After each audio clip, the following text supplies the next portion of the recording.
Today's episode of Socially Democratic is presented to you by Dunn Street. Dunn Street partners with businesses, organisations, unions and social democratic parties across Australia and the globe to train leaders, develop engagement strategies and to empower people to organise for change. And in 2020, Dunn Street will continue to work with folks that want to make a difference, inspire, give hope and enable leadership to achieve their shared purpose. To find out how you can partner with Dunn Street, hit us up at dunnstreet.com.au. Hello and welcome to another episode of Socially Democratic. My name's Stephen Donnelly and this is your favourite weekly centre-left political and cultural podcast that dives into the progressive issues of the day and the people leading them from home and abroad. And on this week's episode, we're joined by Katie Connolly, who is an expat that now lives in the United States of America. She's a Democratic pollster and a strategist at the Benenson Strategy Group, who most recently she worked on Mayor Pete Buttigieg's presidential campaign during the Democratic primaries. And actually, we're going to hear some really cool stories about that campaign, some insider baseball, which we really appreciate Katie taking the time to share with us. She also ran the lead polling operation for the Hillary Clinton campaign in 2016. And in the 2012 cycle, managed the lead polling operation for President Barack Obama. And prior to that, she actually was a political journalist and was embedded in the campaign in the 2008 cycle with the Republican candidates for president. And I'm laughing because this is actually the second time I've done this. I had to stop the other one because I had a mental block and I forgot Sarah Palin's name with John McCain and Sarah Palin. How could I forget that? Anyway, so we're going to be talking to Katie today about her entry into working in US politics from as a girl growing up in Brisbane, Queensland, and some insight into some of the previous campaigns that she's worked on, in particular the Biden campaign. And then we're going to spend a bit of time talking about the current climate in the US, and we're going to get her polling insights into some of those key battleground states for the presidency. She's an incredibly busy an important person, and I really do appreciate her time coming out on the show today. And we had a great chat, so I'm hoping you'll look forward to today's episode.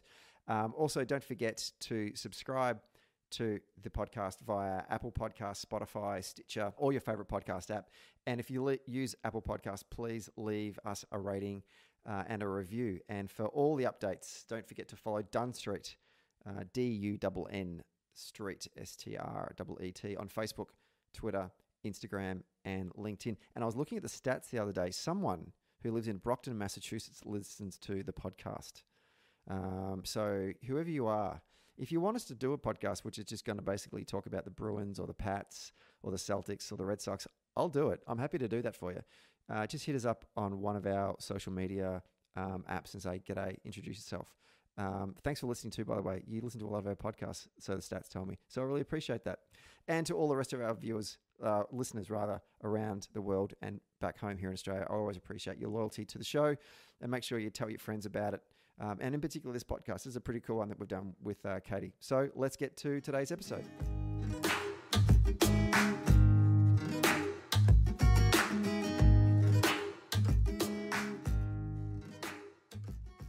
Okay, we're taping this one on a glorious Friday afternoon in downtown Melbourne. Finally, a break in the weather. And joining me on the line is a Democratic pollster and strategist for the Benenson Strategy Group and an expat, but is home at the moment. So we've taken full advantage of being on the same time zone to talk to her today.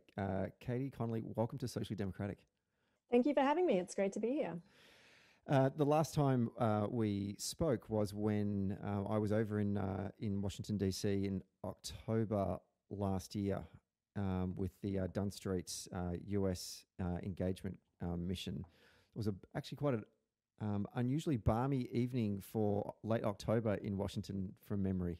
And you spoke to the delegation on our very, very first night. There were some jet-lagged folks sitting around that lovely table in that restaurant in DC. So much has changed since we last caught up. It's a different world. It is. And with 67 days to go in the election, I just really wanted to take advantage of you being over this side of the pond to talk about the US presidential election campaign and in particular get your thoughts on the primaries for the Democratic nomination, since you were so heavily involved in Mayor Pete's campaign. But before we do that, just for our audience, just give us a sense of your introduction into politics, because you grew up in Brisbane, Queensland, correct? That is correct. Brisbane born and bred. So were you politically active when you were still living here in Australia? Yeah, absolutely. I was pretty involved in student politics at the University of Queensland. I was, one of the, key officials, I guess, of the student union at the University of Queensland. I was quite involved with the National Organisation of Labour Students. I went to a couple of NUS conferences. So it definitely cut my teeth in student politics, which is such a unique creature in Australia. There's nothing like it in the United States. Really gave me a good grounding in all the things that can go on in an election campaign.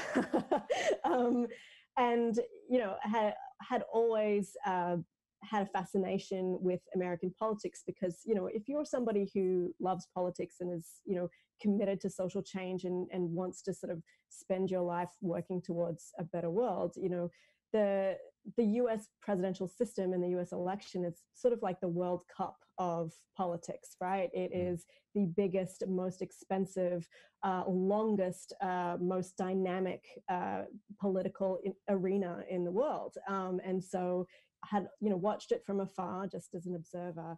And gotten a chance, when I moved over there to really sink my teeth in.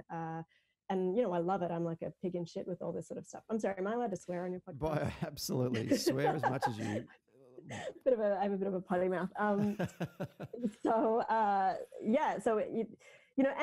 think the other thing about, being an Australian and being very involved in US presidential politics is that I come at it with the perspective of knowing that what happens in the United States echoes around the world. What the choices that get made in that Oval Office matter to Australians. They matter to us on a foreign policy level. They matter to us on an economic level. But I also think, particularly conservatives in Australia do sometimes take their cues from some of the things that Republicans are pushing in the United States. You think about deregulating college costs and stuff like that have been part of the Liberal agenda here in Australia.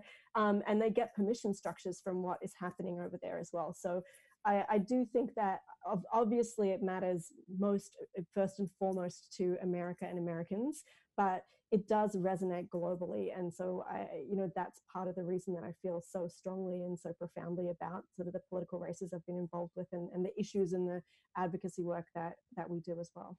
How did you end up getting over to the US and immersing yourself in American politics?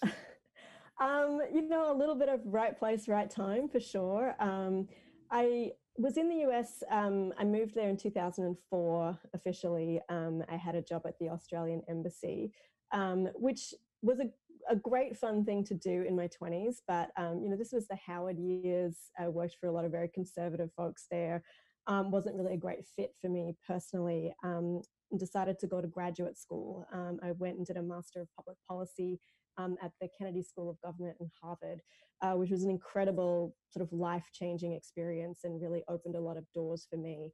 And one of those doors was into political journalism. I had met Evan Thomas, who was at that time the editor at large of Newsweek magazine, which back in 2005, 2006, when all this was happening, Newsweek magazine was still a very important publication in the United States, one of the two Newsweekly magazines that had, for a very long time in American history, really set the tone for a lot of political and national coverage there. Newsweek has since sort of collapsed along with a lot of other forms of journalism.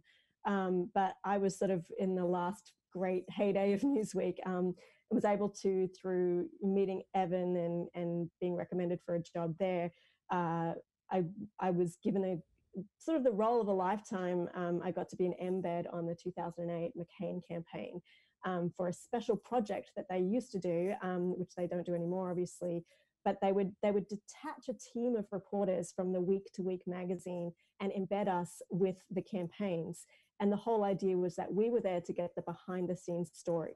So none of what we found out, none of what we reported or were told during the time we were embeds made its way back into the news cycle at the weekly magazine. It was all embargoed and all closely held until 2 days after the election. And then we published a big, massive special issue that was entirely devoted to, the narrative behind the scenes thing of the campaign. And then, that got turned into a book. And so Obviously Obama was the big story that year, but being part of the McCain-Palin press corps was also really interesting and a great experience. But, after a few years of journalism, I really wanted to be more in the arena and not on the sidelines anymore. As a journalist, you're covering it, but I had pretty strong feelings about politics and I really wanted to be in it. And, again, through somebody I knew, found out about a job that was going at the Benenson Strategy Group, where I now work. And Joel Benenson, who is the founder and CEO of our firm, had been Obama's lead pollster for many years at that point. And they were looking for somebody to work in a more senior level, managing the Obama polling going into 2012. But the interesting thing about Joel is that though he is a pollster, he has his roots in journalism. He actually worked at the New York Daily News and was a tabloid journalist for a little while. And so what he was really looking for in this role was somebody who could write and somebody who could communicate. And his theory of the case, which is now my theory of the case, is you can teach anybody to read a poll. You can teach anybody to read a set of numbers, but having a good facility with language and having a really good ability to communicate to non-math, non-data people what a set of numbers means strategically for a campaign, that's a much harder skill to teach, which is why he was looking for people who understand narrative and understand communication strategies. And I ended up getting that job. And I've been there ever since. I had a brief detour after the 2016 loss, which I took pretty hard. I went and worked at a corporate firm for a little while and then very quickly turned around and said, this is not for me. I came back to Joel and he graciously took me back. And I've since been, doing political polling again at BSG. So that was a pretty long roundabout story, but hopefully got you the answers that you need. No, and there's a couple of things I want to pick up on there just before we move into some more contemporary politics. The first one is you and I are a part of a Harvard alumni. You've studied at the Kennedy School of Government, and I've been to the gift shop a lot of times when I've been to Boston. Same thing, totally the same thing. Absolutely. May have spent as much money probably as you did on your degree as I've done on swag. So I might debate you on that one. I was lucky to get the Menzies Scholarship, which was an incredible thing. I wouldn't have been able to go to the Kennedy School had I not gotten that scholarship because it is really, really expensive and the Menzies folk are super generous. But I still had to fork out a bunch of money on my own too. Yeah, not cheap at all. Pretty pricey, man. It is indeed. And from there into a lowly political journalism job, you're not making I can tell you I did not make a lot of money working for Newsweek at all. And those bills were pretty scary for a couple of years there. What I do want to ask you actually about the Newsweek is working on or covering the McCain-Palin campaign. And I'm sure you've read, is it Game Changer or Game Change? I can't remember. Yeah. Which was a bit of a sort of it was almost like tabloidy kind of book, really, and but it's still a fun read. Yeah. When you were covering that campaign, did you pick up on because John McCain and Sarah Palin, their politics, I think anyway, are fundamentally at odds within the broader centre-right part of politics. How did that dynamic work? Did you pick up on tension that existed that has been reported on since then? So part of my less enthusiastic response to your mention of Game Change is that a lot of the stuff that was reported in my reporting and in my book was also in Game Change, and then it got a lot more press attention and people thought it was original to them, but we actually also had a lot of that similar stuff, especially about, I broke the story about Sarah Palin's shopping sprees and all of the, stuff that she had done on the campaign credit card, that all of that was in our book. But look, I think I know. I think the thing that's sort of in some ways a little misunderstood about the McCain and Palin partnership was it wasn't a choice about ideology. It wasn't a choice about where she stood politically. It was a twofold choice. One was that they needed to do something to shake up the race. They wanted to do something splashy and different, and she was clearly an unexpected choice and a charismatic figure and all of that sort of stuff. But I think the thing that people fail to appreciate sometimes is that McCain, even as the standard bearer of the Republican Party, always thought of himself as a maverick, that they use that word, but always thought of himself as like a bit of a bomb thrower, somebody who liked to buck convention, who liked to go outside of the party's norms, and really prided himself on that little bit of, poking his finger in the eye of, the establishment to a degree. And that had been a big part of his political persona for many years. And I think what he saw in Sarah Palin was a kindred spirit on that front. Like, this is somebody who bucked convention, who didn't do what she was told. And I think he really relished that element of her. And certainly the first couple of weeks of their partnership, before she had, after her convention speech and when they went on the road together, the sort of chaos and whatever that she brought to the campaign, at first he really loved. At first he really enjoyed, like that sort of throwing caution to the wind and watching sort of reporters, struggle to make sense of it all, and watching the crowds get excited, and her family sort of coming onto the bus and, making themselves at home and causing just disruption. He loved that. He liked the sort of, punch in the face of the establishment, if you like. And I think it got more tense later on as the sort of policy and political differences became more stark, and that she, she started to go off on her own a lot more and not listen to campaign advice, and sort of became the star of her own show rather than being, the loyal, faithful to IC. I think that became a problem. But in the initial pick, at any rate, like, there was a lot of excitement about this idea that they were both unusual characters, and there was an affinity with that unusual way of approaching politics between him and Palin. It soured, obviously, and particularly among the advisors, just things went south pretty quick. But the first couple of weeks, there was a lot of excitement on that campaign about her. Fast forwarding to the 2016 campaign, and I don't want to give you PTSD on this one, but believe me, it's all there, just below the surface. I might go down a rabbit hole, and you'll never stop me talking. Bubbling away. Well, let's try and keep you on the straight and narrow here. But I do, because of your background in polling and your involvement in the campaign, I'm interested in getting your thoughts on this. I guess it is a narrative, a post-campaign analysis about why Hillary, or why the campaign lost the states of Michigan, Wisconsin and Pennsylvania to Trump, this blue wall that we spoke of. Did the campaign see warning signs of that happening when they did? Was it too late? Did they not see it? What was going on there? I heard anecdotal evidence from organiser friends of mine, so former OFA kinds of people, who were saying that that the campaign didn't send in any field organisers into Michigan until late in the game, because they just didn't know. I mean, I don't know if this is true, but I just want to get your thoughts from a polling perspective. Yeah, I mean, I can't speak to the ground game in any real detail, but I mean, and it's no secret that the campaign stopped polling in those states. I didn't have any data from those states, so no, I didn't see anything. They had some analytics trackers, which is a different thing than polling. And Joel and myself fought very hard to try to continue polling in a lot of these battleground states. And for whatever reason, there was a decision that they were firm and we shouldn't do that. And so we didn't have the warning signs. No, we didn't know. We went into election day thinking that we were going to win. And I do think that a lot of folks are looking for an easy explanation of what happened there, right? That there's like this one reason, there's this silver bullet thing that we could have done differently or could have changed, and it would have altered the result. But, when you're talking about losing 3 states by 80,000 votes, like, there are so many things that could have happened that really could have, changed the entire dynamic. 80,000 votes, she would have won them, and she'd be the president, right? So mistakes were made.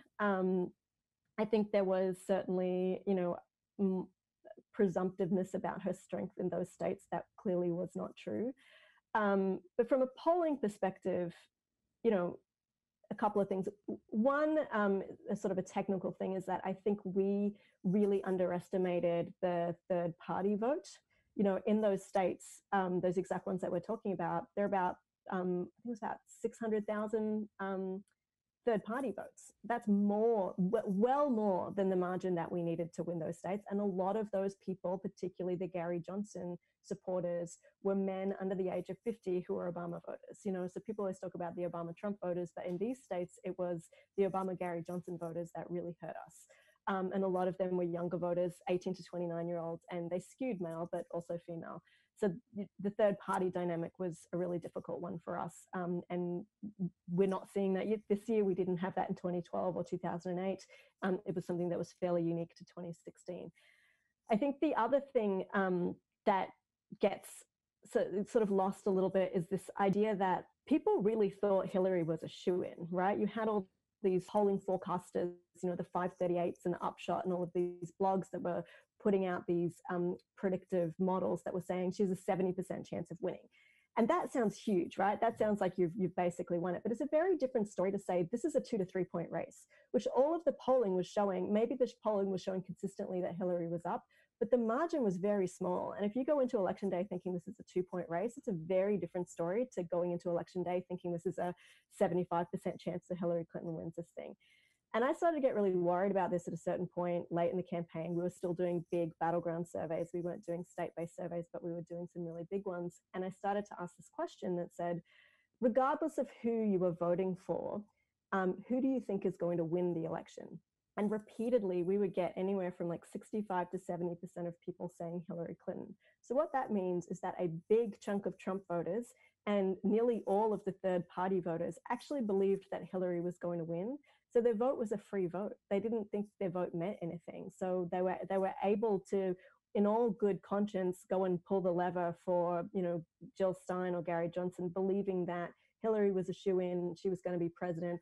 I don't really like her. I don't want to have to vote for her, so I'm not going to vote for her, but all the other people will, so it's okay.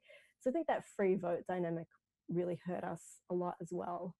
And I can talk about other sort of, communications mistakes that I think were made, or, differences of emphasis that we could have done, but nobody really knows, like, I think, we talk a lot about, the depression of the youth vote and, some erosion among African Americans and among Hispanic voters in some of those states. But the group that swung against her hardest and were the most difficult voters for us were white men.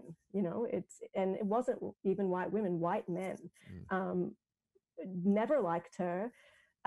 Swung very hard for Trump, and we had just such differences in the margin between how Obama performed with white men and how Hillary did, and really those were the voters that played a huge role in her defeat. And we're looking at a different situation when you have an older white man at the top of the ticket this time around. But I do think there are certain things that we've cemented this narrative about how she didn't inspire turnout and all this sort of stuff. But there are actually other things that were happening that were pretty important as well. We will later in the podcast sort of run the board of all the battlegrounds states that are in play for the 2020 election. But before we do that, I do want to spend a bit of time talking about the primaries, because you were heavily involved in the primary campaign of Mayor Pete Buttigieg from South Bend, Indiana, home of the Fighting Irish and the University of Notre Dame.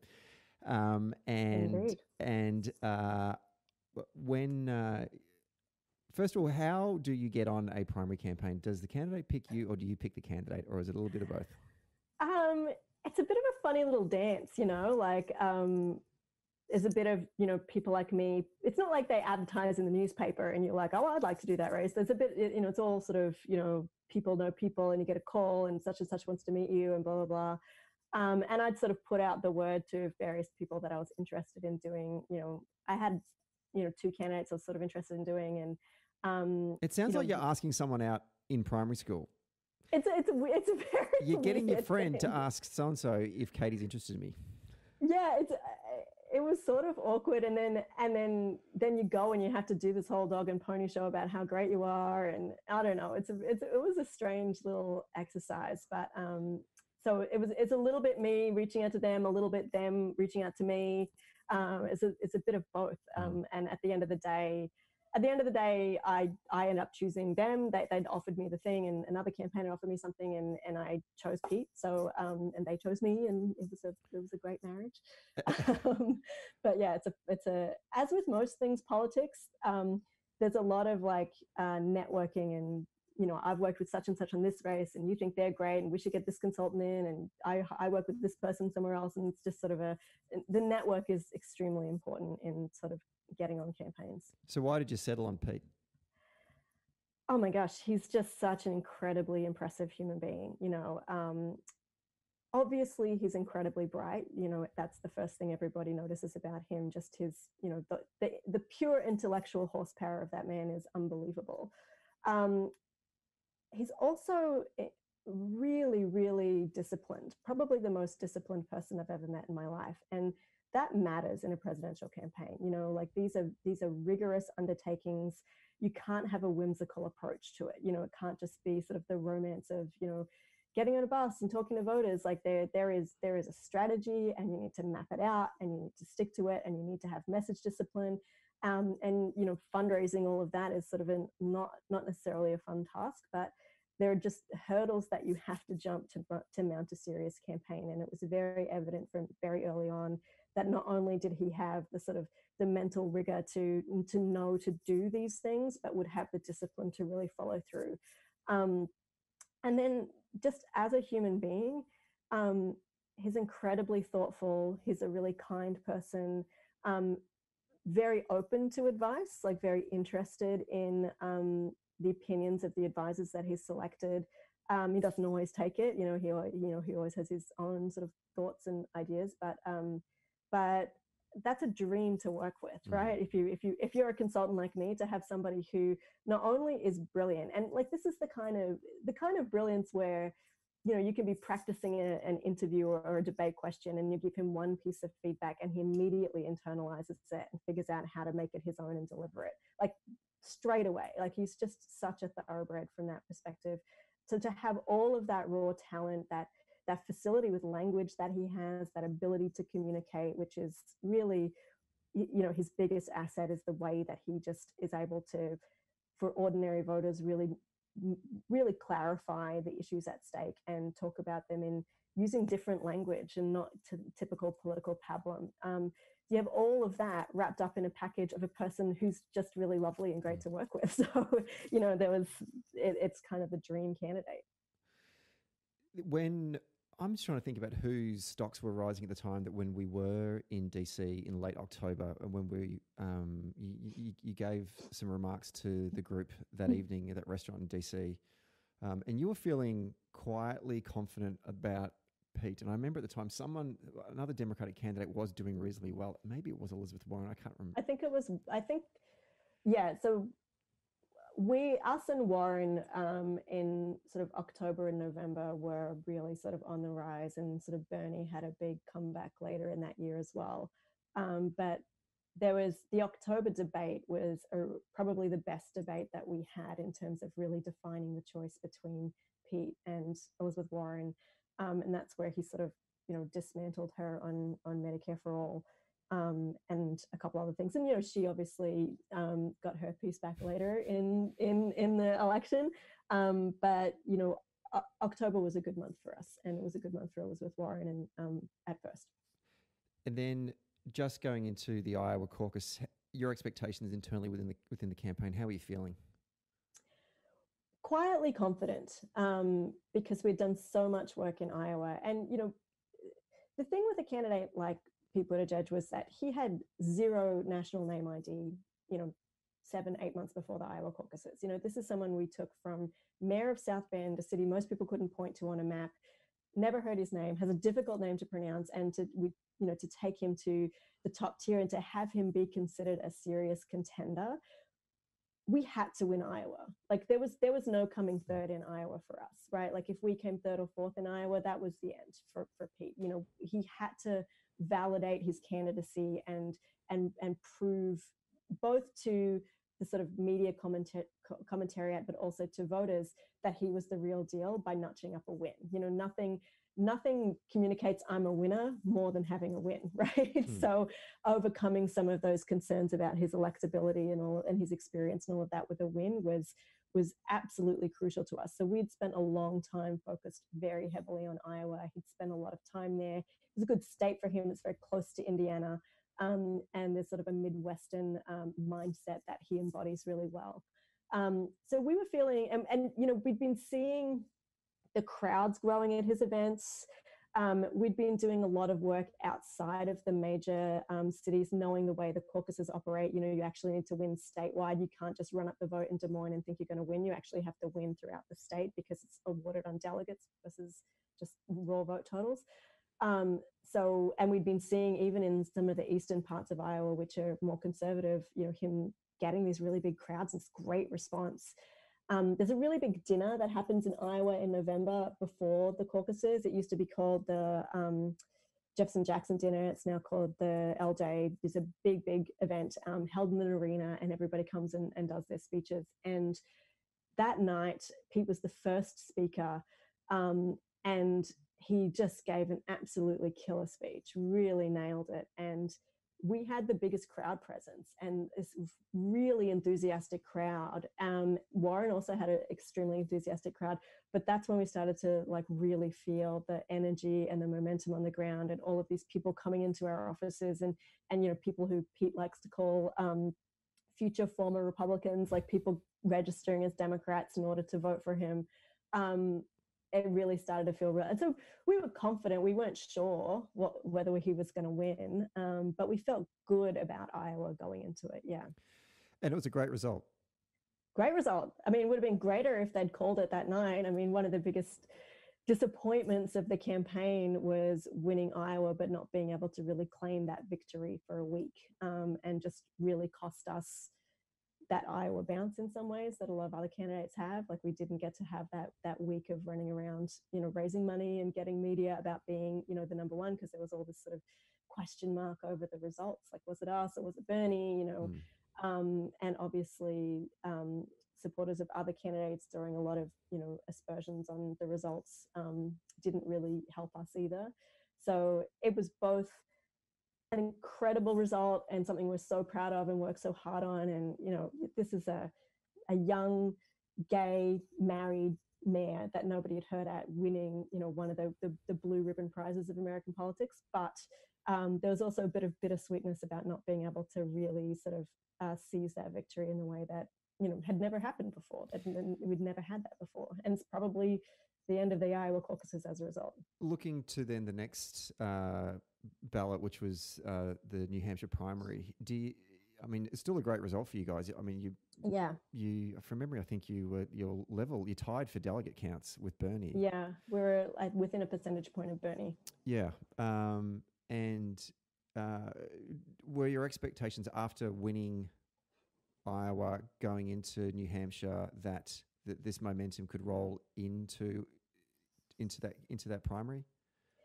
Yeah, and we did see some of it. I think we had a tough debate between Iowa and New Hampshire, where Senator Klobuchar had some pretty rough words for Pete, and I think that may have cost us a point or two of women over the age of 50 who we were doing pretty well with may have defected to Senator Klobuchar in those last couple of days before the voting. And it would have been really nice if we'd got those extra 2 points and come in ahead of Bernie. But we were still very happy with that result.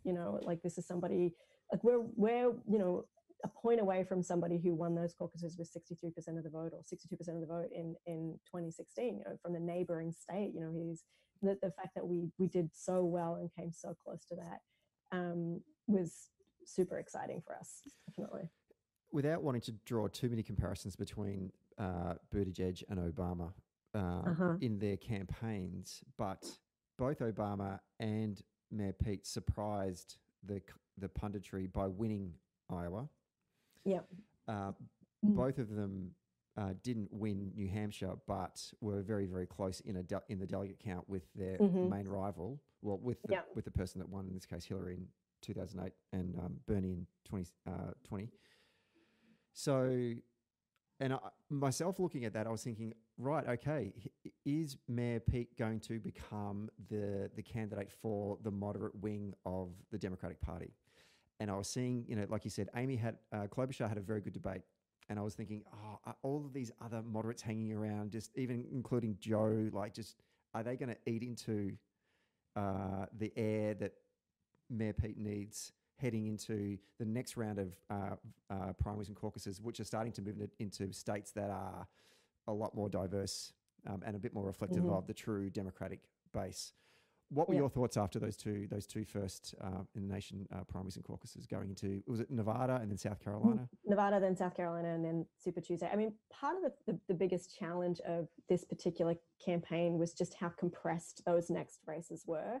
There was only a couple of days between South Carolina and Super Tuesday, and then California was on Super Tuesday, which is a massive state. The media markets there for ad buys are huge and very expensive. So just the resource intensity of the post-Iowa and New Hampshire set of states and how quickly that came about, we always knew was going to be a real challenge. Pete is not somebody who is a millionaire. He didn't have a long history of fundraising. It wasn't like, a candidate, Elizabeth Warren was able to, transfer $10 million from her Senate account into her presidential campaign at the beginning of the campaign. He didn't have any of that. He started with nothing. He didn't have, 10 years history of fundraising from folks. So we always had to work very hard to have the resources to compete. And he was obviously incredibly effective fundraiser and remains a very, very incredibly effective fundraiser for Joe Biden right now and for all of the down ballot candidates that he's supporting. But, going into this next set of states, we were pretty nervous, in part because of the resource question, in part because in a lot of those bigger states that hadn't been paying attention in the way that Iowa and New Hampshire voters, who are very much conditioned to paying attention to primaries early on, he still had pretty low name ID in a lot of those Super Tuesday states. People just didn't know who he was still, even though we'd won Iowa and all this sort of stuff. There was still a lot of question mark about who he was, which is very hard to compete against names like Bernie Sanders and Joe Biden and Elizabeth Warren, who everybody sort of knew, and we weren't in that camp. And then I think the other thing that people sort of forget about was Bloomberg's entrance into the race, even though he was a terrible candidate and got eviscerated by Elizabeth Warren and, just really flamed out pretty quickly. If you look at the media coverage between New Hampshire and Nevada, Bloomberg just dominated because he was going to get in his first debate in Nevada. And that was the one where, Elizabeth Warren just went to town on him. And it was just so hard to break through this Bloomberg chatter in the media, right? It was just Bloomberg, he's got all this money. He's spending these record amounts of money. He's doing these massive ad buys in California. He's got staff everywhere. He's just throwing buckets of money at this thing. And everybody assumed that he was going to come in and really dominate. And so we were sort of up against that as well, which was a really hard dynamic to cut through. And then, obviously Pete's support among voters of color was not great. I think it gets played up a lot more when it comes to Pete than it does to some of the other candidates, because if we're realistic, there was no candidate in the race that had a good standing, particularly with Black voters, aside from Joe Biden. He was the only candidate that Black voters in South Carolina in particular, but across the board, were intending to vote for. So yes, we suffered from that. Everybody else did too. Certainly something we wished we could have overcome as the campaign. Wasn't for lack of trying, but that was it was a tough. We knew we were heading into a tough set of contests after New Hampshire. So his decision to withdraw from the race, just talk to us about the human emotion that goes into that decision from a campaign standpoint. Yeah, I mean, I don't want to break too many confidences about how that all unfolded, and it was a tough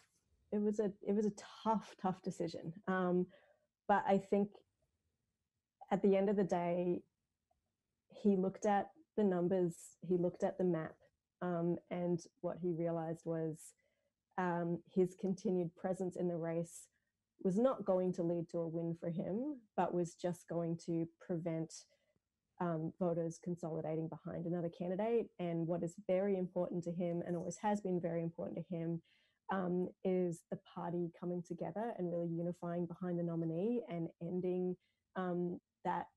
any sort of inter-party warfare over things. And he felt very strongly that in order to set whoever the candidate was, in his mind, obviously North Joe Biden was hoping for a Biden victory. In his mind, the best way to propel Biden to a win was to get out of the race. It was an incredibly selfless decision. It was an incredibly, this is somebody who's thinking big picture about the party, about the country. One of his big concerns, which he talked about a lot in the debates, was, at that stage in the race, it looked like it was between Joe and Bernie, and things were moving somewhat in Bernie's direction. Joe Biden hadn't won anything aside from South Carolina at that point, so there was all these question marks. Is it going to be Joe or is it going to be Bernie? And Pete worried very much that if Bernie Sanders was at the top of the ticket, that would really hurt down ballot candidates. It would really hurt folks like Cal Cunningham in North Carolina trying to win that seat. He's from Indiana. He's from a red state, and sort of understood that there's a lot of folks that just aren't where Bernie Sanders is on a lot of policies, but they can get behind Joe Biden, and the drag on the down ticket matters just as much as the White House. Winning up and down. If you win the White House and you don't win the Senate, if you win the White House and you have governors across the country against you, if you win the White House and don't have the House of Representatives, it makes governing incredibly difficult. And the best way to set somebody up for a successful presidency is to ensure wins up and down the ballot. And, Pete always says, we've got to stop acting as though the White House is the only office that matters. And that's very true to his character. He believes that. And so he made a decision that was a tough one, which, I cried. I was a lot of us were in tears that day. But it was the right decision. And I was extremely proud that he could be that level-headed and that selfless and that had that clarity of vision. It was an amazing moment and just a testament, I believe, to his character. And I guess in the back of his mind and the back of your minds as well, he's a young guy. He's got a great career ahead of him in public office, wherever that may lead. And legacy is important in politics as well. Let's turn our attention to the contemporary campaign. First of all, last week we had the Democratic National Convention.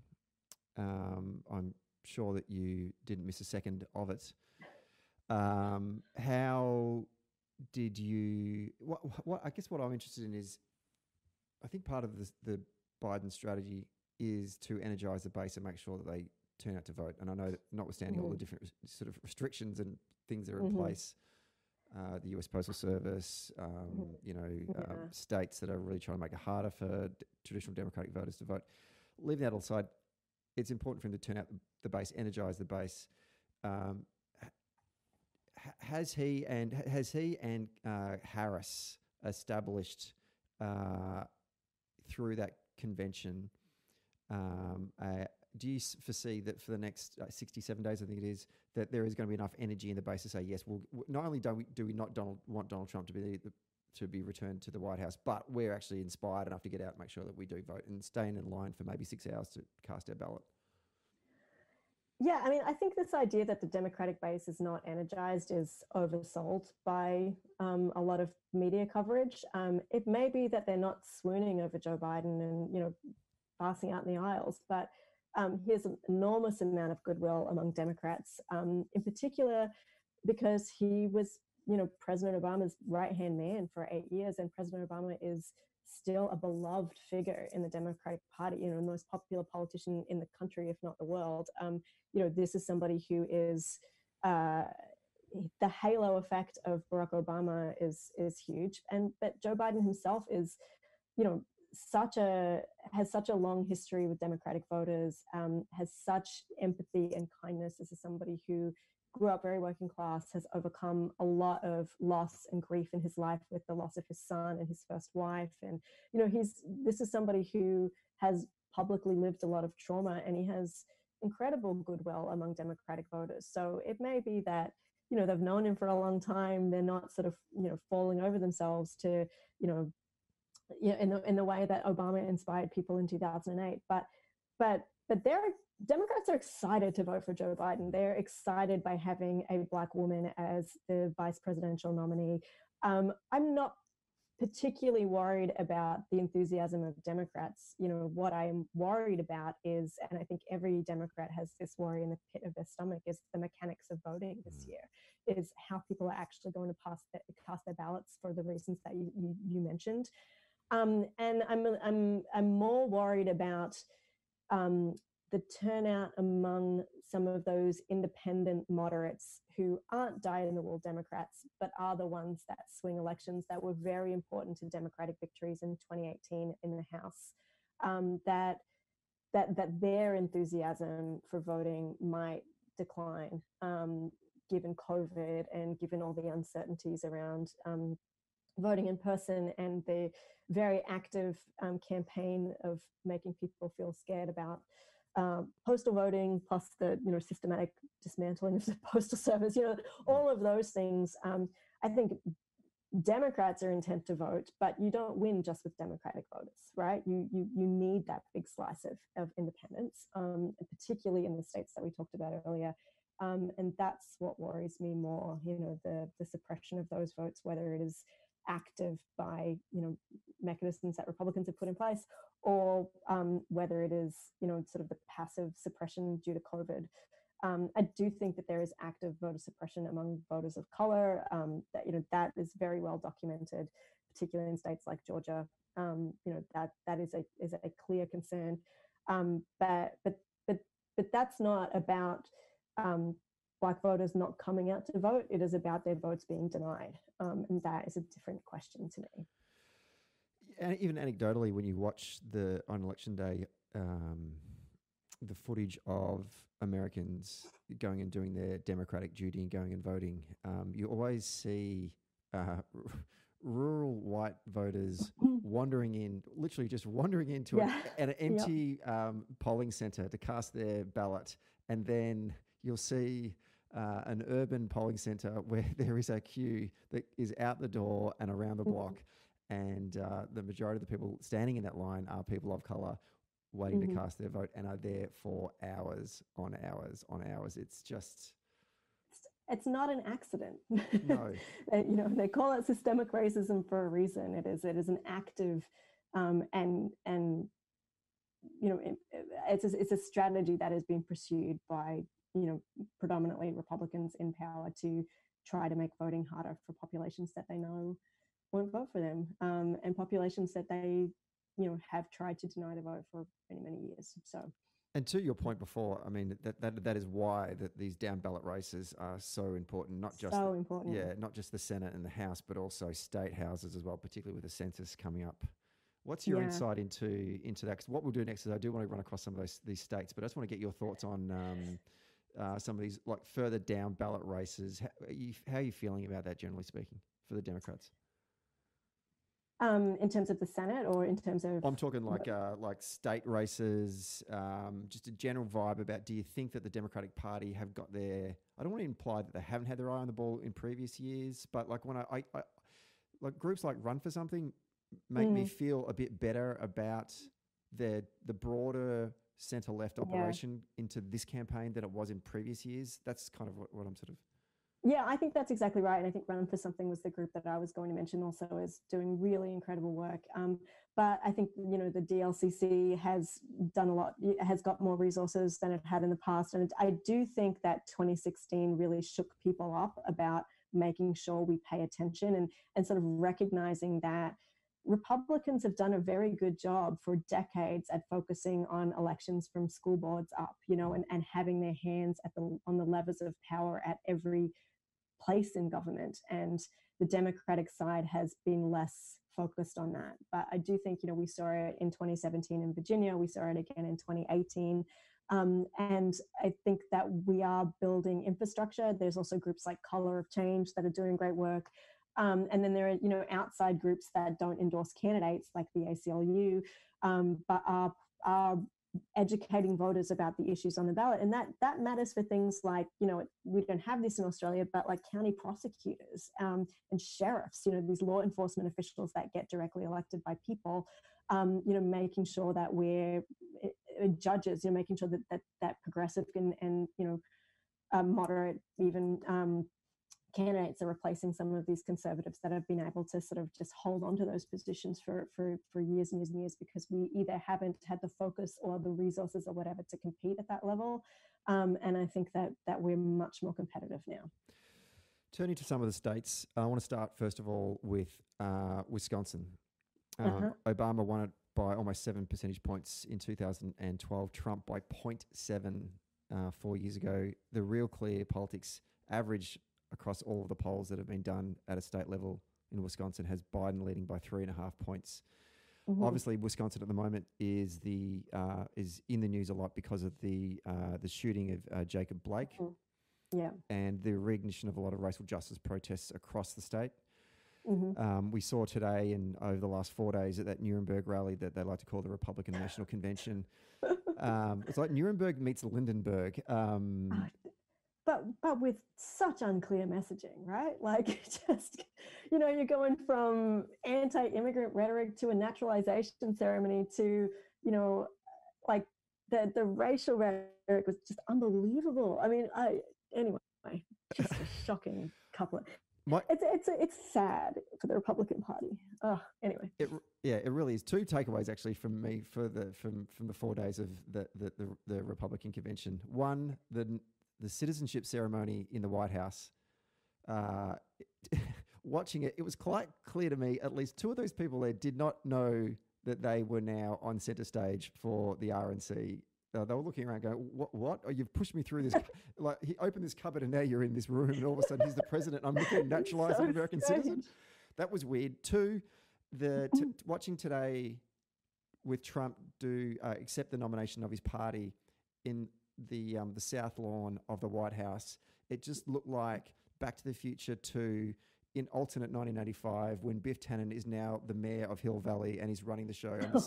And the clock tower, there's like bikie gangs, the place is on fire, it's a casino. Like, I was just going, oh my God, this is Back to the Future 2. It's actually happened. That's a really funny reference. And look, I'm laughing at this because of the absurdity, you have to laugh. But in all seriousness, this is wrong. It's a violation of the Hatch Act. He should not be able to use the trappings of the office for political propaganda. Like this is unprecedented, and we should never stop saying this is not normal. This should not happen. And whether or not voters care about it is beside the point. The point is that you should not be using taxpayer dollars and government facilities and the trappings of the office of the presidency for explicitly political purposes. It's why no president has done a convention at the White House before. They don't do these kind of things. And I'm sure Republicans think they're very clever and they're patting themselves on the back for doing this, but it's wrong. And we should be outraged about it. And it is against the Hatch Act, This is... And we shouldn't forget that. So I'm laughing because, I mean, it's kind of funny also, but it's also deadly serious. I know. You just have to. Or you're just going to be angry all the time. Yeah, exactly. Okay, sorry. Back to Wisconsin. It's all right. Sorry, I feel like I'm talking way too much. You're going to have to edit this podcast. No. The folks at home love it. What are your thoughts about Wisconsin in terms of our chances there? I mean, this or Michigan is probably the first 2 that you'd like to think that they could come back. But does Black Lives Matter, the way that the Republicans are trying to frame this as, democratic lawlessness, does this impact on Biden's ability to win this state? What are your thoughts? It is still hard to know how this stuff is going to play out. What I see in the work that I do among swing voters, at any rate, is a very strong affinity for the principles that Black Lives Matter protesters are protesting about, really disturbed by systemic racism, really disturbed by police brutality. People definitely feel very strongly that change is overdue and change is needed in the way we do policing in the United States, and in particular, the treatment of Black people at the hands of police. Like that is almost a universal opinion. However, there is voters are complex. People are complex. They can hold contradictory ideas in their heads at the same time. And I'm talking specifically swing voters here. I just did a big study on swing voters in Wisconsin, and at the same time, they are worried about this feeling of chaos. And there's chaos everywhere. There's chaos with COVID. There's chaos with economic collapse. And this is just adding to the sense that the country is sort of out of control.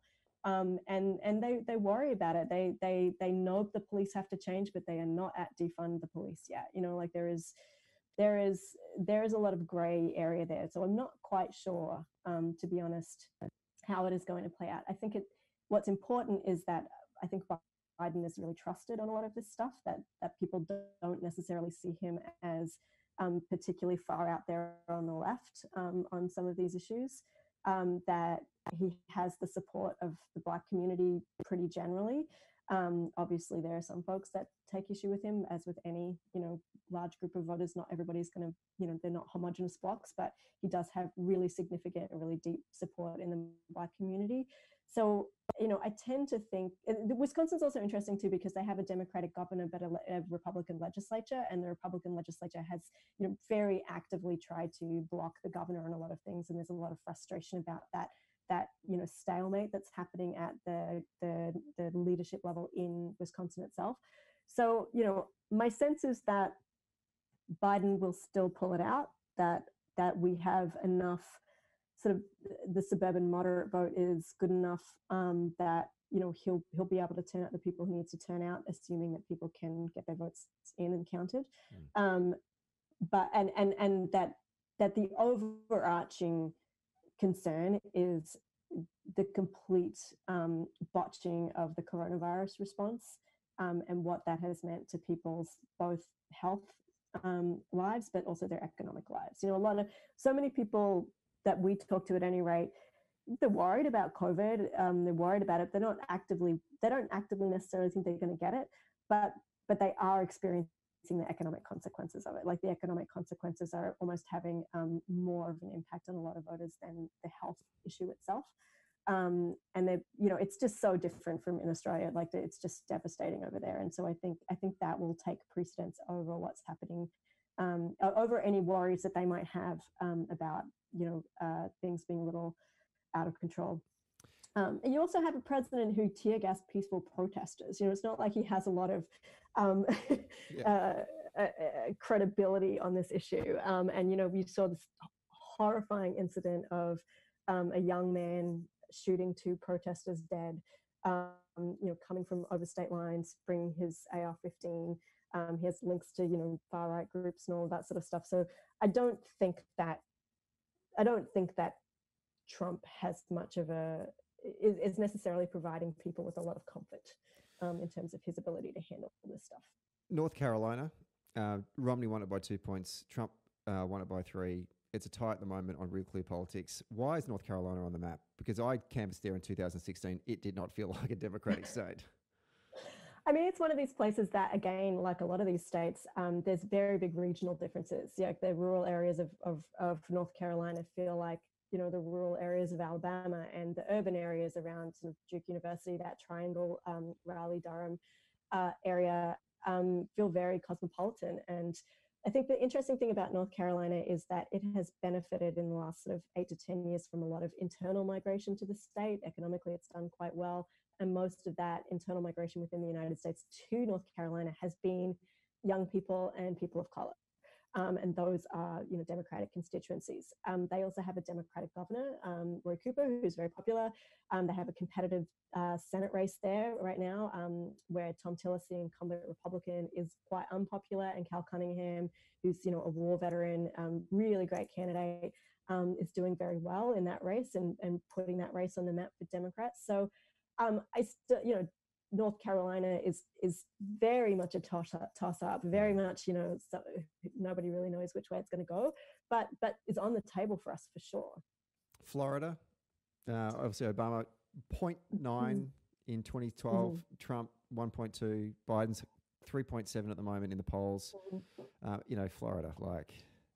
So Florida is always such a hard state to predict, very difficult population to turn out. But the thing that is probably the most heartening thing that I've seen about Biden's candidacy, more generally, but is particularly meaningful in Florida, is the degree to which voters over the age of 65 are moving into his column, right? Like those senior voters. And the reason I find that heartening is that they are very reliable voters.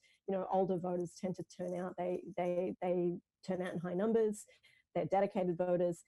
And I think the COVID response, where the Trump administration essentially told older people they could die, and that would be okay because the economy needs to move along. They've just given up on this administration. And Florida is a state that has some really strong Trump base voters, a lot of MAGA hat wearers, and there are places in Florida that are deep red. But it's a diverse state.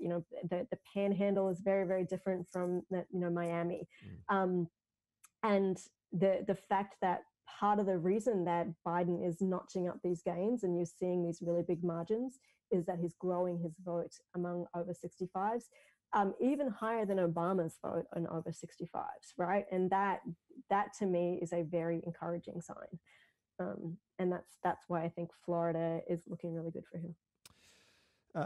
Pennsylvania, the home of Vice President Biden. Trump accused Biden of deserting his home state when he left when he was 10, I might point out, which is just absolutely insane. Is it as simple as a case of Democrats trying to turn out the major cities of Philadelphia and Republicans trying to turn out the rest of the state?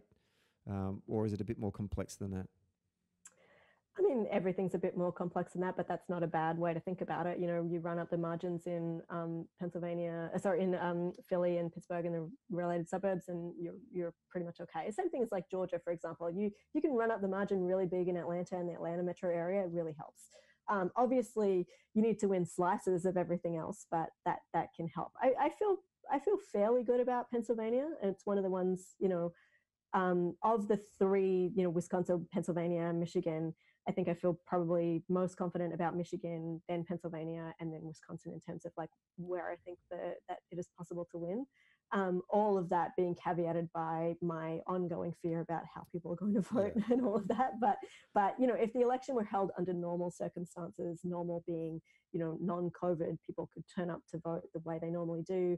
I think we would win all three of those states quite convincingly, and I think definitely Michigan and Pennsylvania, we would see big swings towards Biden, but it's just really hard to know what the universe is going to look like this time around. Let's talk about Michigan quickly, because you did just mention then that you're feeling reasonably good about that the most out of the three. My theory, and I want to see if you think it stacks up, because it could be fundamentally wrong, but go with me on this one. Okay. Hillary lost Michigan to Bernie Sanders in the primaries. Then Hillary lost Michigan to Donald Trump. Gretchen Whitmer easily won back the governor's house in East Lansing. Is that the capital? I'm terrible with American capitals.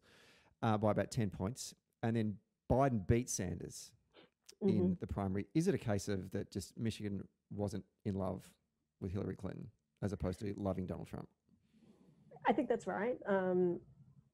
I think a lot of places weren't in love with Hillary Clinton, and her favorability numbers were never great. That was one of the big challenges of 2016, was that though she had a lot of staunch supporters, her favorability numbers were never much better than Donald Trump's, unfortunately. And there's a whole path I can go down about gender and sexism and all of that, but it's also somebody who had sort of 3 decades worth of political baggage that she was carrying into that election. So, and Biden's a different case. Donald Trump is a reality, not just a fantasy as he was in 2016.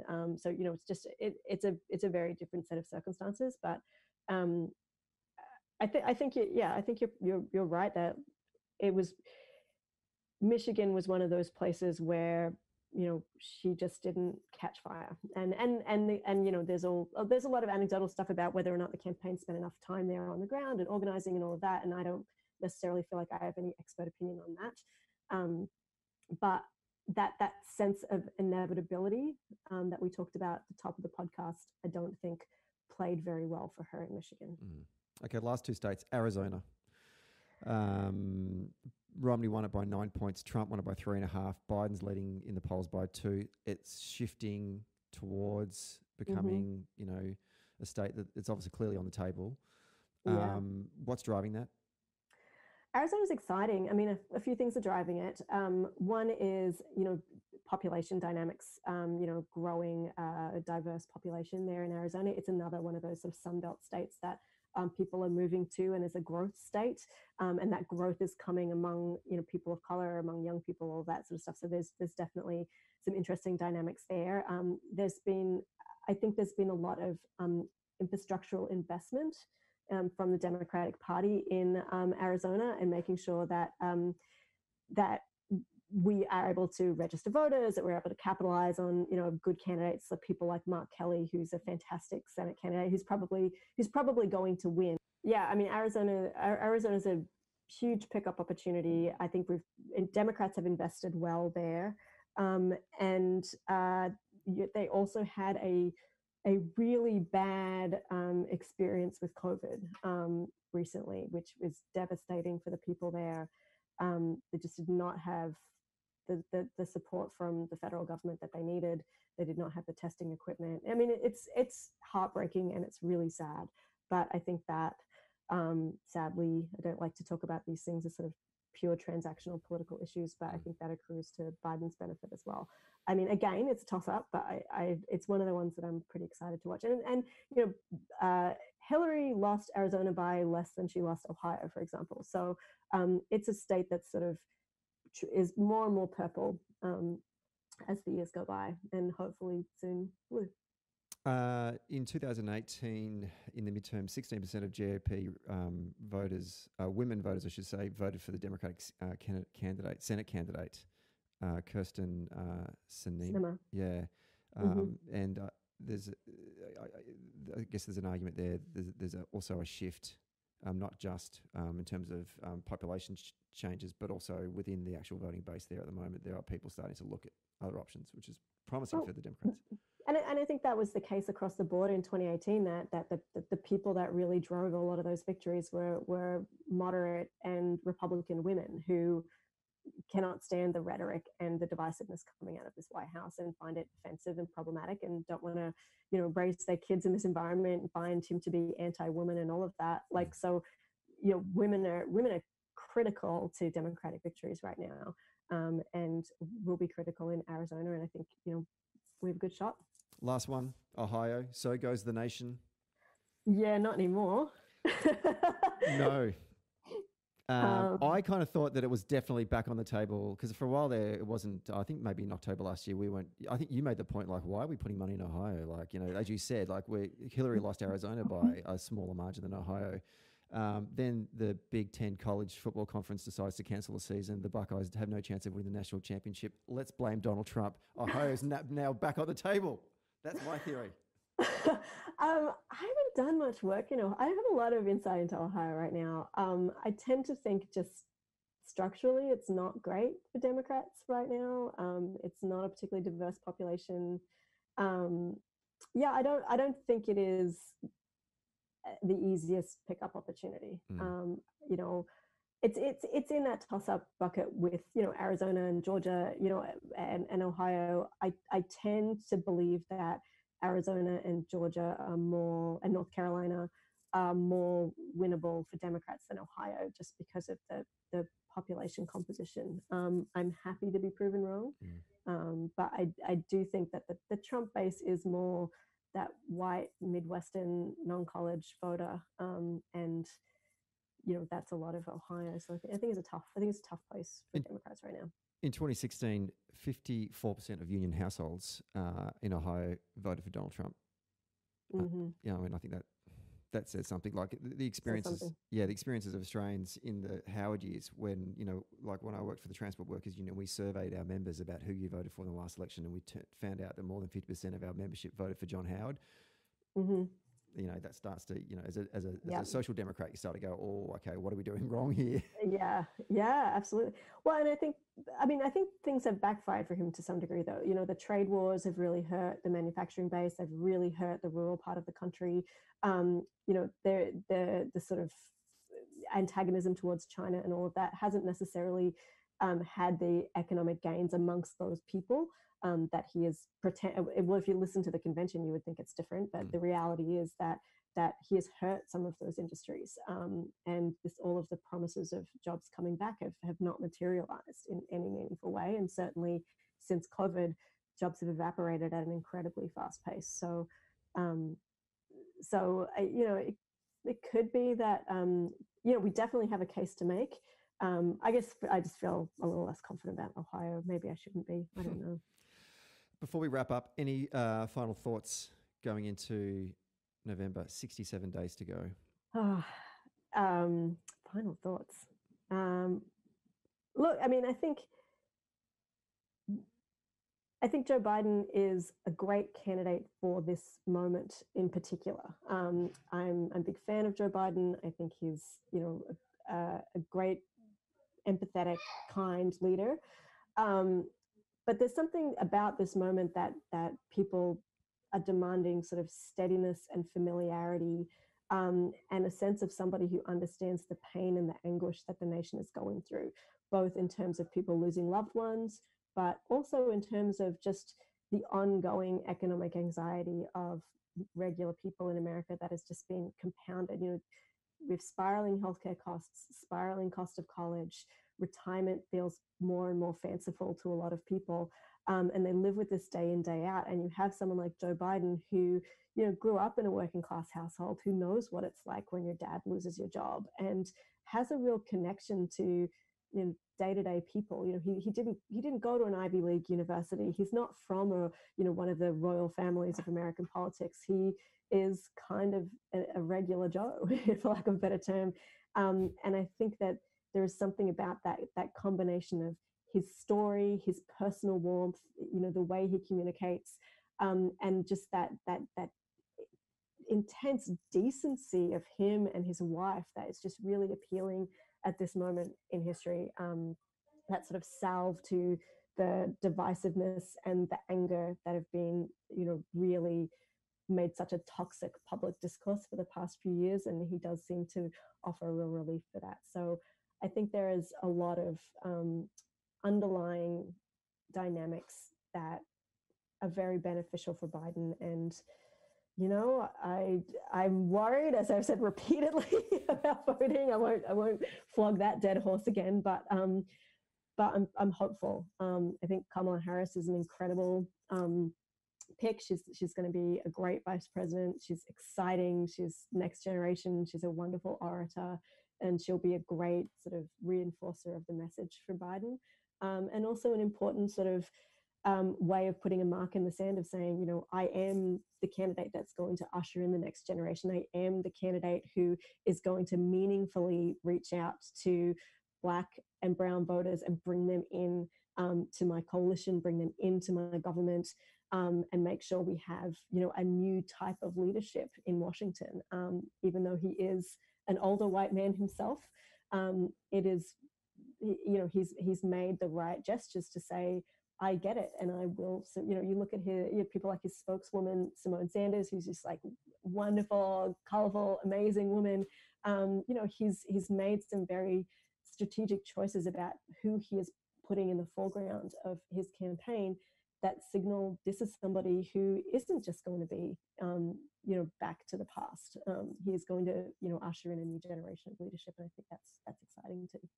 It will be exciting to watch over the next remaining days and weeks as we get closer and closer to the election. And Katie, we do appreciate your time and your insights. Yeah, well, I hope it's vaguely interesting for folks.